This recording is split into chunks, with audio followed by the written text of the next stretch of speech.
The shutdown for Christmas, the partial government shutdown that kicked in on Saturday at midnight, well, it's set to continue at least to Thursday when the Senate returns to Washington, but it could stretch into the new year. The main sticking point we know is the border security. President Trump demanding $5 billion for that border wall funding. Now the White House, though, saying it may settle for much less. They are at 1.3 yesterday. We were at $5 billion a couple of days ago, and the counter offer that we gave them yesterday was between those two numbers. But you 2.3. We moved off of the 5. We hope they move up from their 1.3. And at least one senator telling Maria he's optimistic a deal could get done soon. I think we'll get to a deal this week. I talked to the president last night. He wants that. I think Senator Schumer has actually been dealing this week. It's just that at the end of the day, they backed up from what they had already agreed to. I'm hopeful that cooler heads will prevail. We'll get to some number between 1.6 and $5 billion. Joining me now, former congressman and author of the upcoming book, Hold Texas, Hold the Nation, Victory or Death, retired Lieutenant Colonel Allen West. Colonel West, it's always a pleasure to see you. Good to be with you, Charles, and Merry Christmas. Merry Christmas. Let's talk about not necessarily Merry Christmas for the folks in D.C. This is a political high-wire act. President Trump and the Democrats are both on this, gauging each other, gauging the surroundings, the political implications of it and how far it might go. Well, without a doubt, there will be some, political implications that the media mainly will try to drive out. But I think it is truly disingenuous that when you have a $4.4 trillion budget, when you have an omnibus spending bill that was just passed earlier this year, $1.3 trillion, that our federal government cannot find $5.7 billion to do one of their constitutional duties and responsibilities, and that's to protect the sovereignty of the United States of America and the American people. There is no way that you can tell me that people don't see this as being very important for the American people. We just saw about 3 Sundays ago when the migrant caravan charged our southern border, and they breached our border through an area that was very porous, and they could just push it back. So if we're serious about protecting the American people, this is something that needs to be done.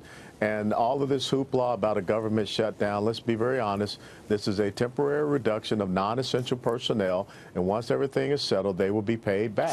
Sure.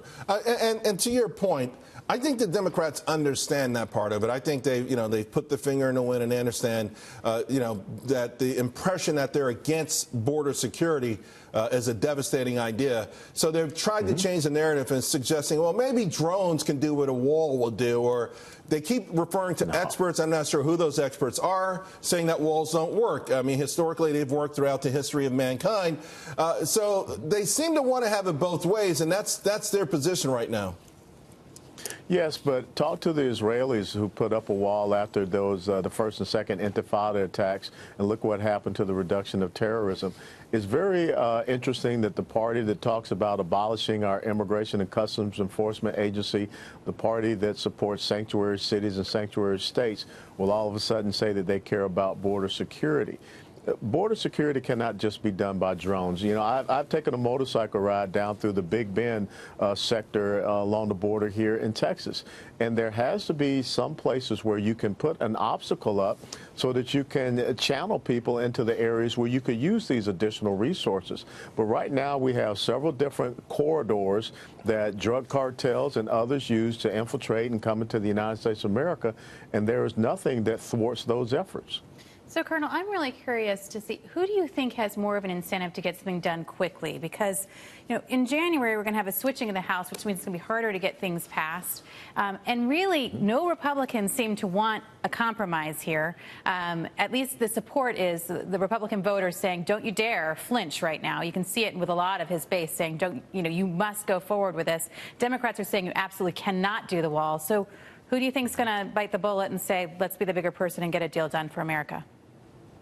Well, I would say that the Democrats have more to lose, because as they take over control of the House of Representatives and they own the purse strings, I don't think you want to go into their control of the House looking weak on protecting the American people, because if we continue to have criminal, illegal aliens that are committing acts of violence and crimes against the American people, this is going to come back to haunt them.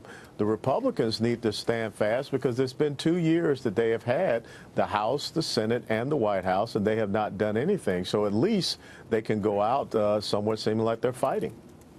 Colonel West, good morning. Mitch Rochelle. At the end of the day, is this about a four-letter word, wall? I'm sort of channeling Lee here as our word expert, but if all of the things that the Democrats have been talking about on the Sunday shows about, drones or additional personnel, all that's fine, notwithstanding, but at the end of the day, are they really just trying to weaponize this word wall and not give the president a win so that he has something and sort of force him into that Bush 41 moment with no new taxes, so that when Trump's up for re-election, he can't claim that he got the wall built? Yeah, you're absolutely right. And I would say it's about a five-letter word, and that is Trump, because they don't want him to have any type of victory or success or whatever, so that he can come back in as he goes into re-election mode to say that this is what we accomplished. And that's a very dangerous thing when you put political and ideological agendas over the safety and security of the United States of America.